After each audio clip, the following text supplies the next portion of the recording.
સમાચારની શરૂઆતમાં આપને જણાવી દઈએ કે હવે ગરમીમાં શેકાવા માટે તૈયાર રહેજો। ગરમી વધવાની હવામાન વિભાગની આગાહી છે। આગામી 7 દિવસ વાતાવરણ શુષ્ક રહેશે। આગામી 3 દિવસમાં 2 થી 3 ડિગ્રી તાપમાન વધી શકે છે। અમદાવાદમાં આજે વાદળછાયું વાતાવરણ રહેશે। અમદાવાદમાં 37 ડિગ્રીની આસપાસ તાપમાન રહેવાની શક્યતા છે। તો હાલ રાજ્યમાં upper air cyclonic circulation system સક્રિય છે। વેસ્ટર્ન ડિસ્ટર્બન્સ જમ્મુ કાશ્મીરમાં પણ સક્રિય થયું છે।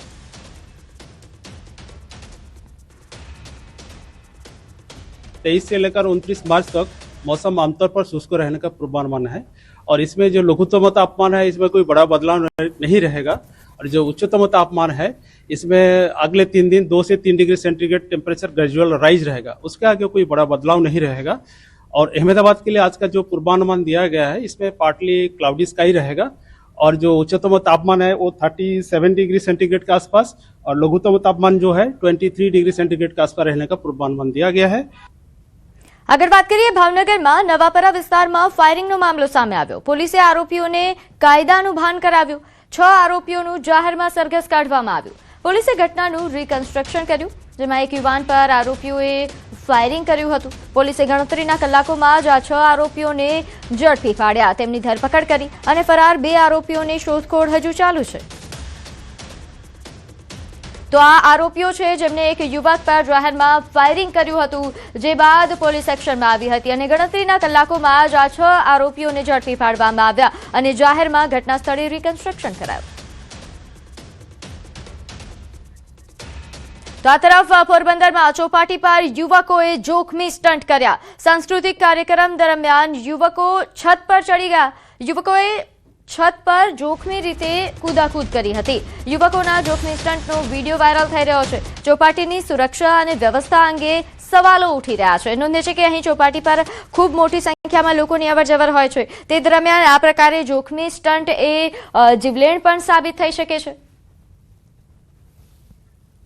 તો પોરબંદરના દ્રશ્યો છે। આ વિડીયો ત્યાંથી વાયરલ થઈ રહ્યો છે ચોપાટી પર કે જ્યાં એક સાંસ્કૃતિક કાર્યક્રમનું આયોજન કરવામાં આવ્યું હતું જે દરમિયાન આ યુવકો જાહેર પર આ રીતે કૂદાકૂદ કરી રહ્યા છે। જોખમી રીતે આ પ્રકારે સ્ટન્ટ કરી રહ્યા છે।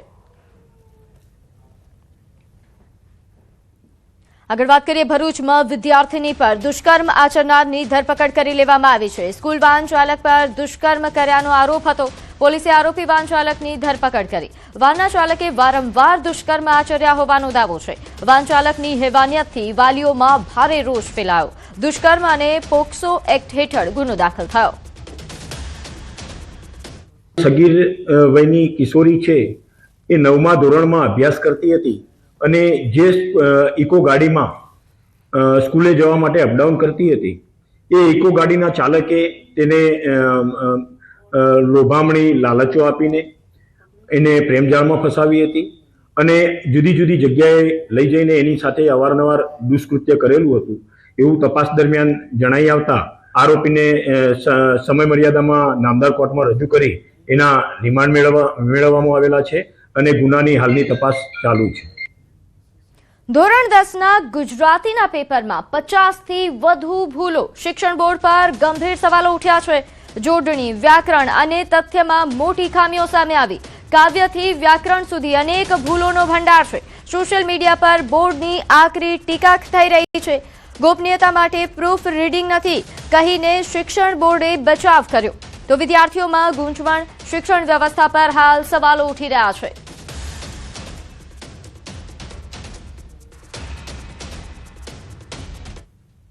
તો ગીર સોમનાથમાં કોડીનાર નગરપાલિકા દ્વારા ગામડાઓને પાલિકા વિસ્તારમાં સામેલ કરવાનો નિર્ણય લેવાયો। નિર્ણય બાદ પીપળી, કડવાસણ સહિતના ગામોમાં ભારે વિરોધ થઈ રહ્યો છે। સ્થાનિક લોકોએ મામલતદારને આવેદનપત્ર આપીને તેમની નારાજગી વ્યક્ત કરી।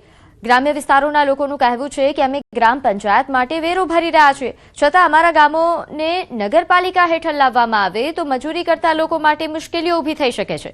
સાથે જ ગેરબંધારણીય ઠરાવ રદ નહીં કરવામાં આવે તો તેઓ સ્થાનિક સ્વરાજ્યની ચૂંટણીનો બહિષ્કાર કરશે તેવી ચીમકી પણ ઉચ્ચારી।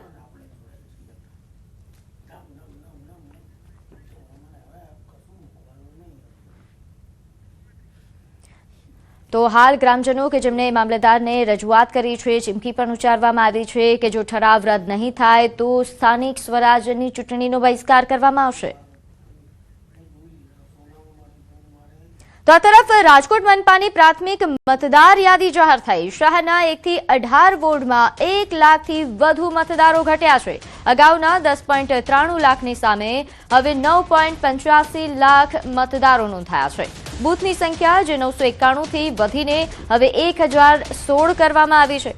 મતદાર યાદીમાં નામ ન હોય કે ફેરફાર કરવો હોય તો આધાર પુરાવા સાથે સંપર્ક કરવા માટે તંત્ર દ્વારા અપીલ કરવામાં આવી.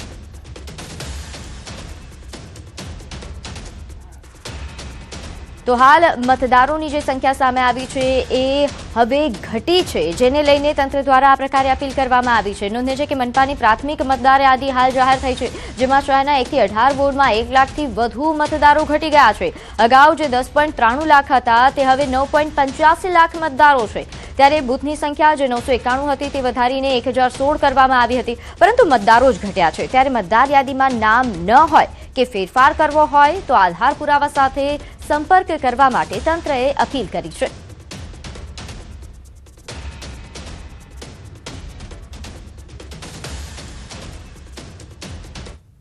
તો જૂનાગઢમાં શહેર ભાજપના વોર્ડ 6 ગ્રુપમાં અશ્લીલ વિડીયોની લિંક આવતા ખળભળાટ મચ્યો. ભાજપના ગ્રુપમાં અશ્લીલ વિડીયો લિંક શેર કરવામાં આવી. અશ્લીલ વિડીયોના સ્ક્રીનશોટ સોશિયલ મીડિયા પર વાયરલ થયા. જે ગ્રુપમાં અશ્લીલ વિડીયોની લિંક મૂકી તેમાં મહિલાઓ પણ સામેલ હતી. મહિલા કાર્યકરો અને હોદ્દેદારોમાં ભારે રોષ ફેલાયો છે. શિસ્તબદ્ધ ગણાતા પક્ષના ગ્રુપમાં આ પ્રકારે મર્યાદા ઓળંગવામાં આવી. આગળ વાત કરીએ, વલસાડમાં ફળોના રાજા કેરીની સિઝનની શરૂઆત થઈ. જિલ્લામાં આવેલ નેશનલ હાઈવે પર આ વર્ષે પણ કેરીની બજાર શરૂ થઈ ગઈ છે. હાલ સ્થાનિક વલસાડી આફૂસ કેરીની સિઝન થોડી મોડી શરૂ હોવાના કારણે મહારાષ્ટ્રના રત્નાગીરી અને દેવગઢની કેરીઓ ઊંચા ભાવે વેચાઈ રહી છે. આ ભાવ સાંભળી કંઈક લોકોને મીઠી કેરી હવે ખાટી લાગી શકે તેમ છે. છતાં પણ સ્વાદના શોખીનોએ આ કિંમત માનીને કેરી ખરીદી શરૂ કરી છે. વલસાડ જિલ્લામાં વલસાડી હાફૂસ માટે વિશ્વભરમાં આ કેરી પ્રસિદ્ધ છે અને દર વર્ષે કેરીની સિઝન દરમિયાન કરોડો રૂપિયાનું વેચાણ પણ થાય છે. હાલમાં હાઈવે પર ભરાયેલા બજારમાં કેરીની ડઝનની કિંમત જે 1200 થી 1500 રૂપિયા બોલાઈ રહી છે, જ્યારે સિઝનમાં વલસાડી હાફૂસ મણના 600 થી 800 રૂપિયામાં વેચાય છે. તેમ છતાં કેરીના મીઠા સ્વાદના શોખીનોએ ઊંચા ભાવમાં પણ કેરી ખરીદીને તેનો સ્વાદ માણી રહ્યા છે. और अभी का माहौल ऐसा है कि कस्टमर आते हैं, 10-15 कस्टमर आते हैं तो 1-2 लेके जाते हैं. जिस तरीके से महंगाई है, ये महाराष्ट्र का हापुस आ रहा है, महाराष्ट्र का देवगढ़ का रत्नागिरी का, तो ये 1500 रुपए 900 से लेके 1500 तक आ रहा है, डजन के हिसाब से आ रहा है. तो वलसाड़ का हापुस 1 से 1.5 महीने का भी टाइम है.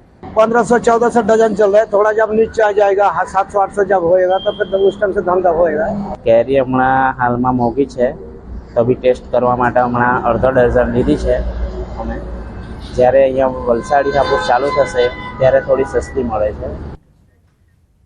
નાયબ મુખ્યમંત્રી હર્ષ સંઘવીએ સુરત જિલ્લાના માંડવી ખાતે નવનિર્મિત પોલીસ મથકનું લોકાર્પણ કર્યું હતું.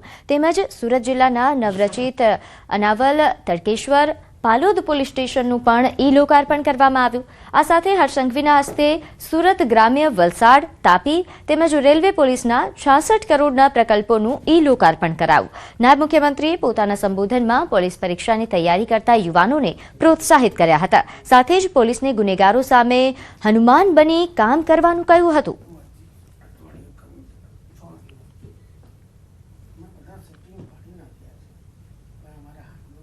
જીવનની અંદર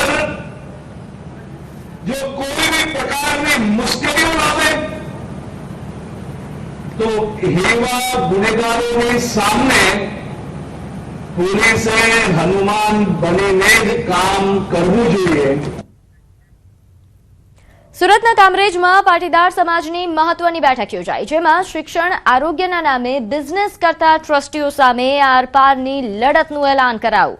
બેઠકમાં પાટીદાર સમાજના લોકોને સસ્તા દરે આરોગ્ય અને શિક્ષણ મળે તેવી માંગ ઉઠી હતી. ટ્રસ્ટના નામે અંગત સ્વાર્થ પૂરો કરી સમાજ સાથે અન્યાય કરતા ટ્રસ્ટીઓ સામે આક્રોશ જોવા મળ્યો. સમાજના આગેવાન કે પટેલને પ્રમુખ બનાવી લડત આગળ વધારવાનો મોટો નિર્ણય લેવામાં આવ્યો, જે અંતર્ગત સ્વાર્થી ટ્રસ્ટો સામે બાથ ભેળવા માટે નવી સંસ્થાની રચના કરાશે.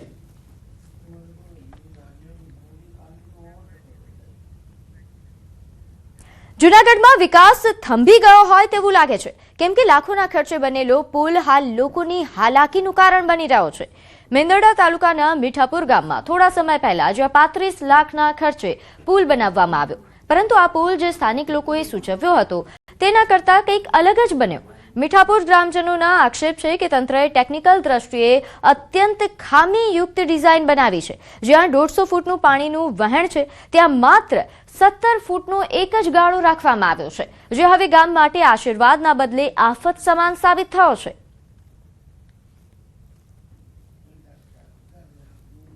આ ઓકળાની અંદર મીઠાપુર, આલીધરા, સમઢિયાળ 3 ગામના ખેતરોનું એટલે કે સીમનું પાણી આવે છે, તો પાણીનો પ્રવાહ પણ મોટો હોય તો આવી રીતનું એક ગાળાનો પુલ અહીંયા હાલે જ નહીં. આવું તંત્રની રજૂઆત પણ પહેલા પણ ગામ લોકોએ કરી હતી અને પછી પણ રજૂઆત કરી પણ એ થયું નથી. ટીડીઓ સાહેબ કે અત્યારે આવેલા નવા એન્જિનિયર સાહેબ કોઈ અમારું ધ્યાન દેતું નથી. અમારા પ્રગતિમાં કામ પડ્યા છે એ કામે પૂર્ણ થતા નથી. એટલે હવે તો અમે નવી બોડી એવી વિચારીએ છીએ કે અમે રાજીનામા બધા એક સાથે રાજીનામું આપી દઈ. અમારા પ્રગતિના કામ છે, આવીને જોઈ જાય અમારે માલ લઈ ગયેલો ગામમાં પડ્યો છે, એ કામ પૂર્ણ કરતા નથી. તો મેંદરડા તાલુકાના મીઠાપુર ગામમાં વિકાસના નામે માત્ર પોકળ વાતો અને ભ્રષ્ટાચારની ગંધ આવી રહી છે. ગામમાં 36 લાખના ખર્ચે મંજૂર થયેલા પુલનું કામ 1 વર્ષ વીતી જવા છતાં હજુ સુધી એપ્રોચ રોડ વગર અધ્ધરતાલ પર છે. ગ્રામજનોનો આક્ષેપ છે કે જ્યાં 3 ગાળાના પુલની જરૂર હતી ત્યાં તંત્રએ માત્ર 1 ગાળાનો પુલ બનાવી સંતોષ માની લીધો. પરિણામે ચોમાસામાં પાણી ભરવાની અને પુલ તૂટી જવાની પૂરેપૂરી શક્યતા છે. ગામની દુર્દશા જોઈને લાચાર બનેલા સરપંચે હવે રાજીનામું ધરી દેવાની તૈયારી બતાવી. બીજી તરફ તંત્ર દ્વારા આ મુદ્દે સ્થળ તપાસ હાથ ધરાશે અને ટેકનિકલી જરૂરી જણાશે તો સુધારાઓ માટે દરખાસ્ત તૈયાર કરી મંજૂરી માટે મોકલવામાં આવશે તેવું નિવેદન આપ્યું.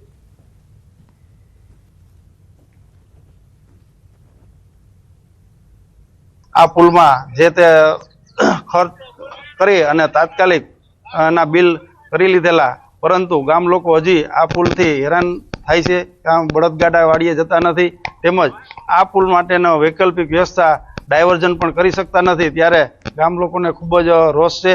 રોજની કામગીરી બાકી છે, જે અમે પૂર્ણ કરી આપશું ચોમાસા પહેલા, અને પુલ ચાલુ કરવાનું આયોજન અમારું પૂર્ણ રૂપે છે.